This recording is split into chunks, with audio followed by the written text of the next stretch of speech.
if you're going to go for a higher unit, the price is going to be higher, and therefore you won't be able to rent it at a premium, right? So if you're going for a unit at the second level versus a unit on the 10th level, okay, us working with developers, we will build a premium. You'll end up paying a 300, 400,000 dirhams more, but you're going to end up renting it at the same.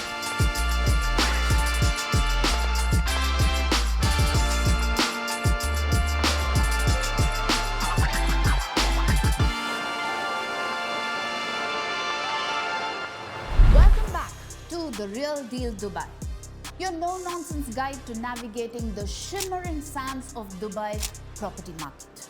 Today, we are putting the spotlight squarely on you, the expat buyer. Because right now, the real estate market here, it's flourishing.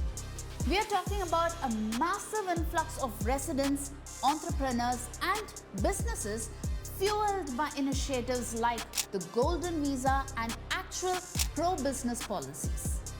The dream of owning a piece of this dynamic city is absolutely real. But so are the myths and misconceptions that can cloud your judgment. This can cloud your judgment faster than a desert dust storm during rush hour. These misconceptions often prevent first-time buyers from making informed decisions or, and this is the kicker, from taking advantage of genuinely lucrative opportunities.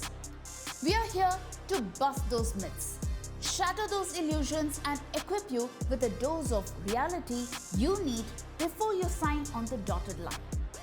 Because, let's be honest, in a city this shiny, it's easy to get distracted by the glitter and forget to check if the glitter is, in fact, just tiny expensive glass shards. So buckle up, because we are about to make your Dubai property journey clearer, more confident, and significantly less prone to costly surprises. Before we dive into the specifics, let's understand why Dubai continues to be a magnet for global citizens. And let's do that with the numbers game.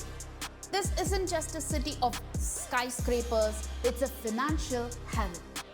We are talking about a tax-free investment environment, meaning no property tax, no capital gains, no income tax on rental earnings. Compared to other places where your investment often feels like it's taking a personal income tax vacation, Dubai's property market is like, welcome, keep it all, just maybe buy another one. The real estate market itself, it's stable, mature, and offers high rental yields, often between 5% and a jaw-dropping 11%. You know how people say, don't put all your eggs in one basket? Well, in Dubai, the basket has excellent returns. Beyond the numbers, the city boasts world-class infrastructure, a high standard of living, and consistently ranks as one of the safest cities globally. In 2024, the city attracted 18.7 million international visitors. That's not just tourists, folks. That's 18.7 million potential tenants, further driving demand and supporting those stable rental returns.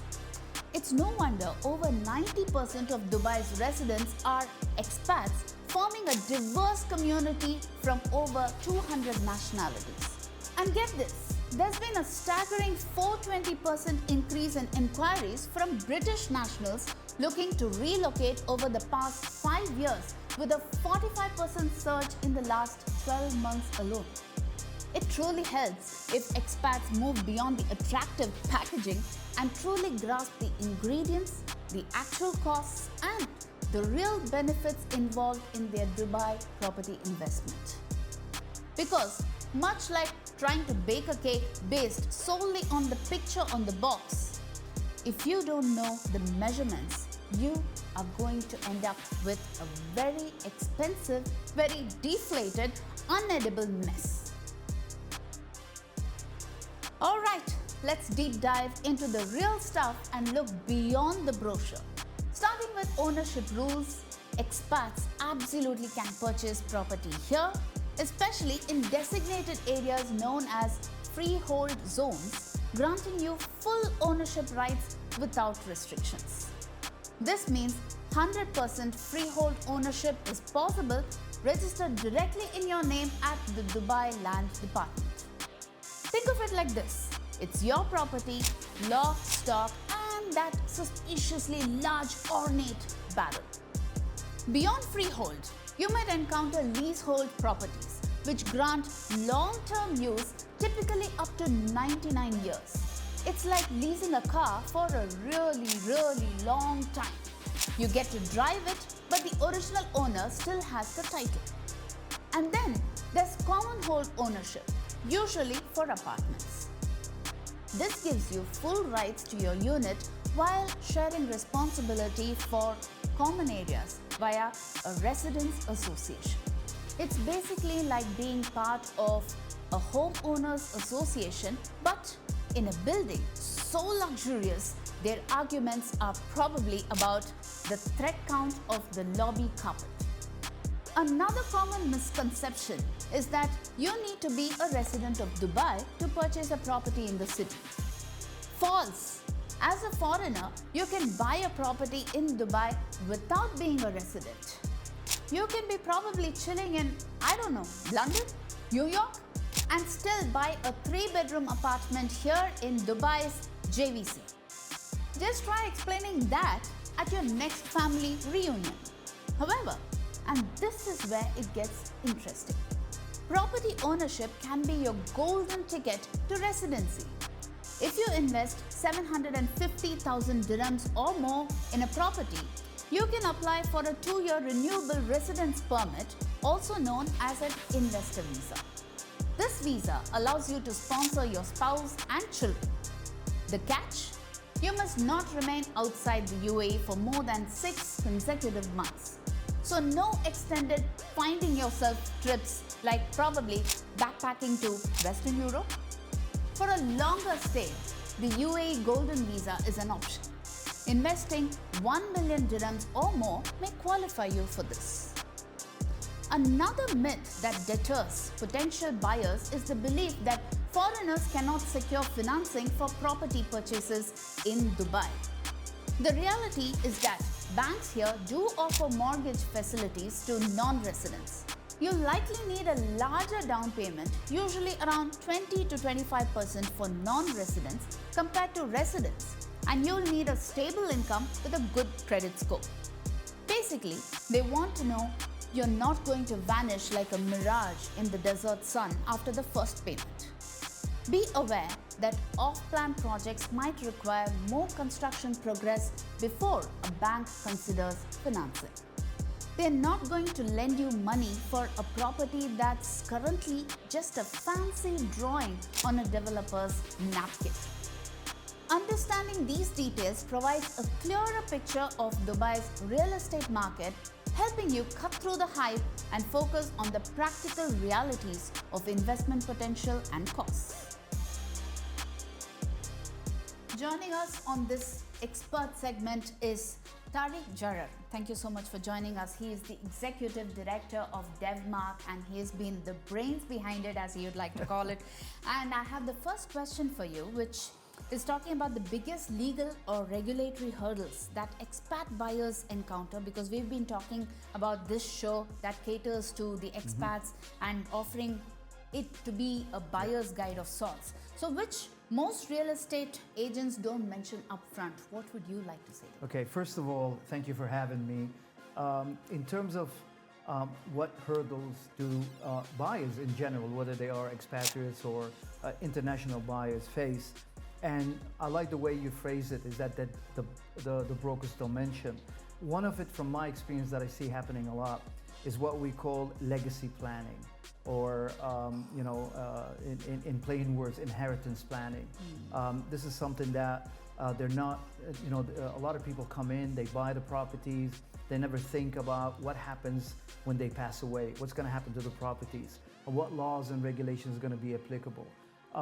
And of course, that depends on their religion. However, Dubai has offered, not Dubai, the UAE in general, different platforms for people to be able to manage estate planning. So this is something that we don't expect the brokers to be experts in it, but at least they should be able to direct the client to it and say, hey, by the way, you need to know that in case something happens, you can take the following steps, because if you don't, then it becomes very complicated. How does the market volatility in Dubai impact the expat property buyers' landscape in general, both in terms of prices as well as long-term investment value? Well, you said the key word, long-term, okay? I mean, every market, whether it is a real estate market, stock market, any kind of market, will go through, I wouldn't call it volatility, but we'll go through some kind of fluctuation. And the best way for you as an investor or even as an end user to actually guard yourself from that, it would be long-term.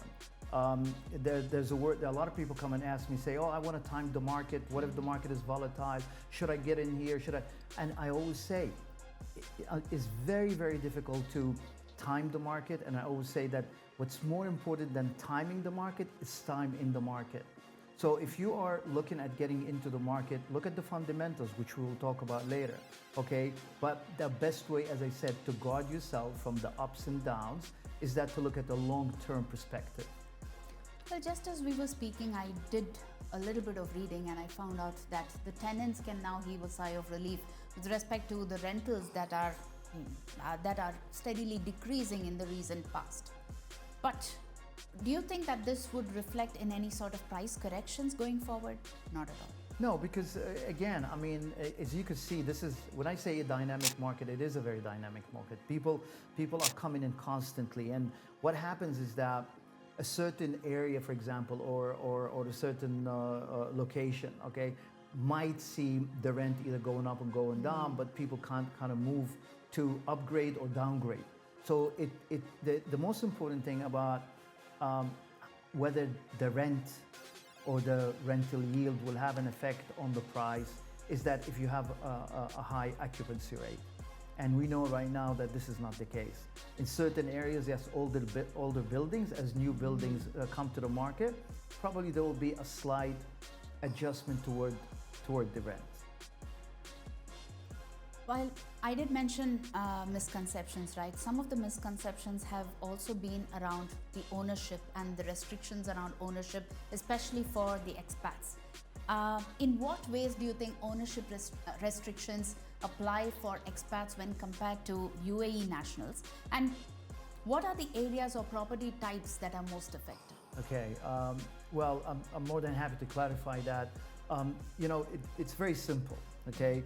So when Dubai came up with the law, the freehold law in 2007, they identified areas, communities, developments that are freehold in the sense that non-UAE nationals can own the property.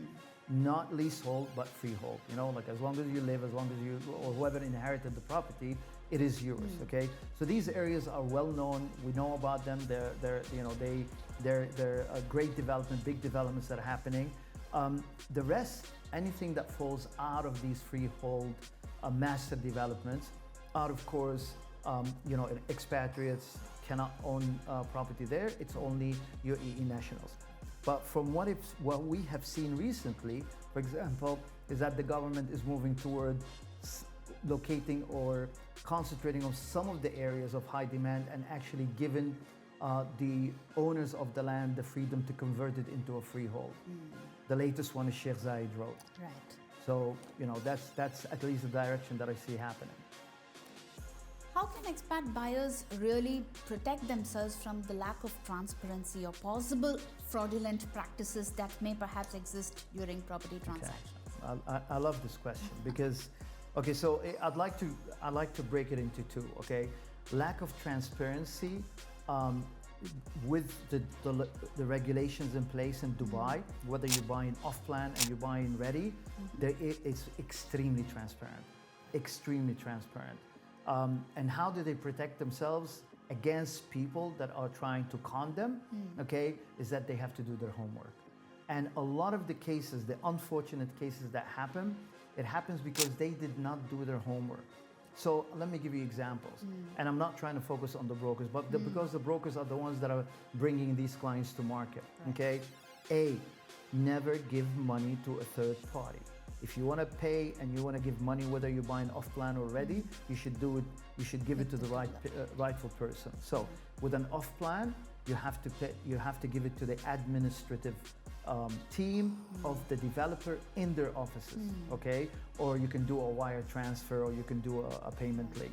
If you're buying ready property, the protection is there because you have to do it at the registered offices, and you give the money, you receive a confirmation.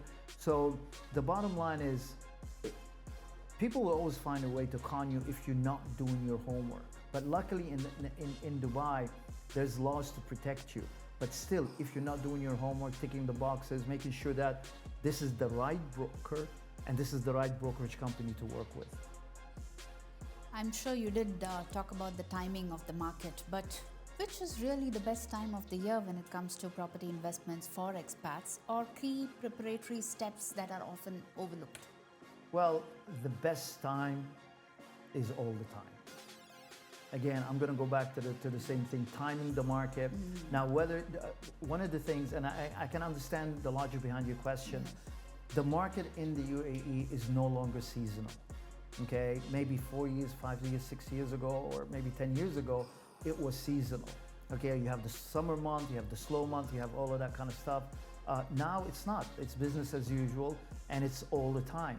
So when you're buying a property, now if you're buying a ready property, all we have to do is look for the property that you like, that you financially can afford it, and go for it. If you're looking for off plan, there's no specific time of the year that you're better off buying the property now than waiting for another month or so. What about the tax structures when you look at, say, Canadian, American investors before entering the Dubai market, especially with the FATCA compliance and legal regulations that kind of? Well, when it comes to taxation, and when I was a financial advisor in the wealth management, and even now in real estate, I always advise them that they need to get they need to get a proper advice, okay, from an expert, okay, from a tax expert, because with it, not only in Canada and the States, in different parts of the world, and especially Europe and North America, tax evasion is a very serious issue.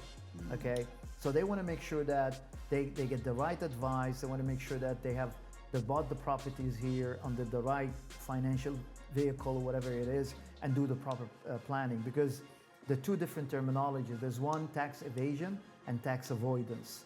Tax avoidance is something we understand you can do. Tax evasion will end you up in jail. So, yeah. My final question here, what strategies consistently deliver above average ROI when it comes to property investment in Dubai's real estate landscape? And what is your take on ROI versus capital appreciation?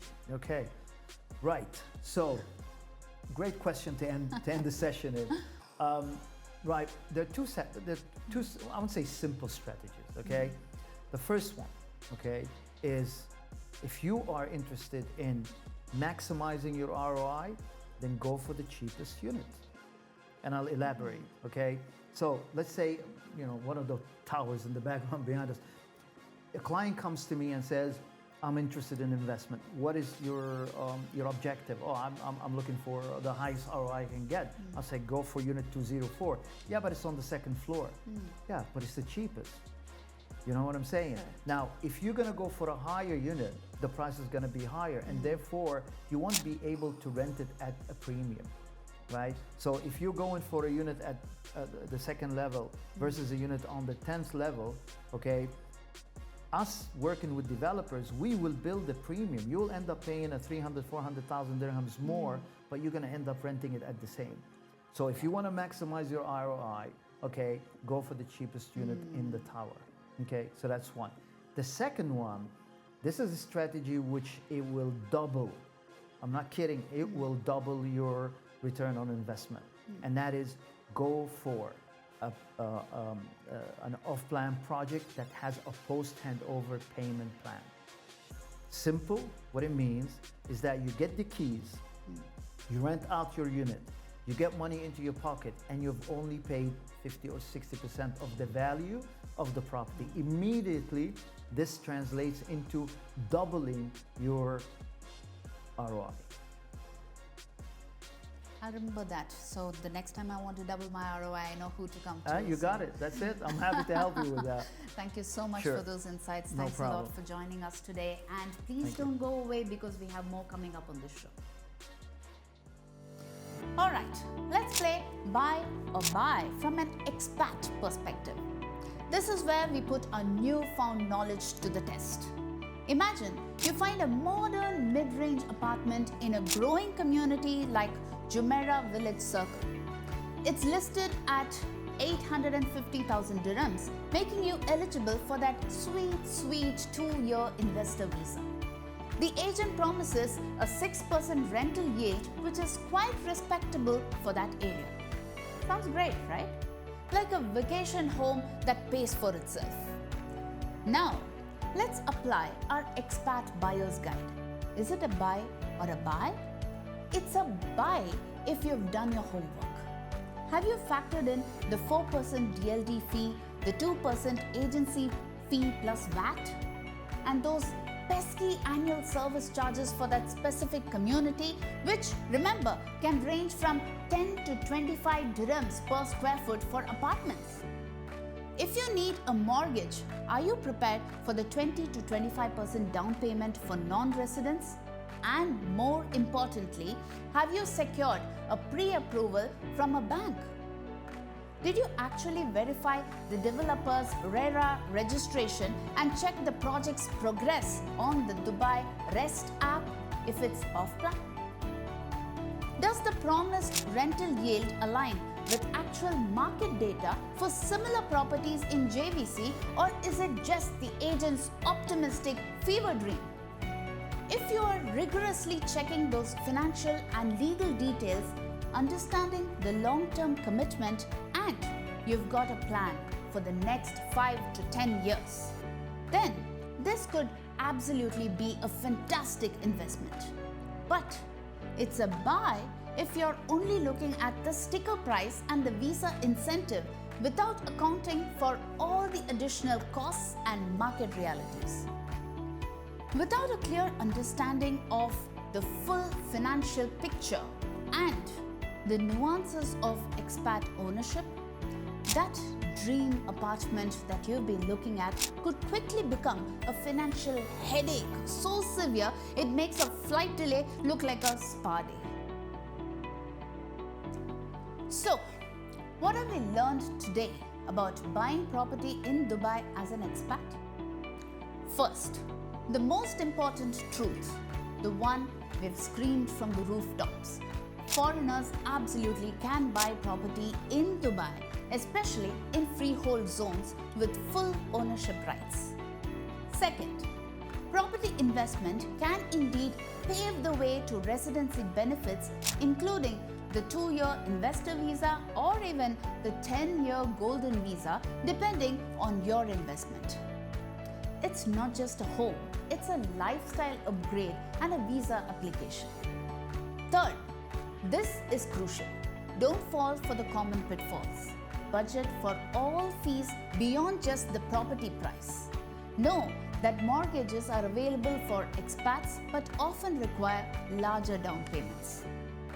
Whether you're seeking a dream home or a profitable investment, Dubai's market is accessible and rewarding if you know the facts and understand the realities behind common misconceptions. It's like navigating a bustling souk.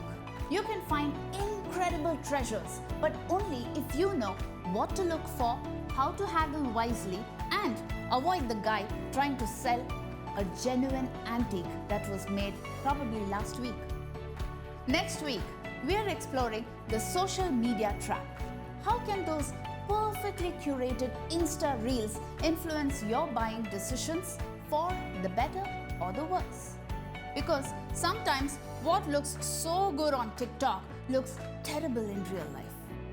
That's all for the Real Deal Dubai today.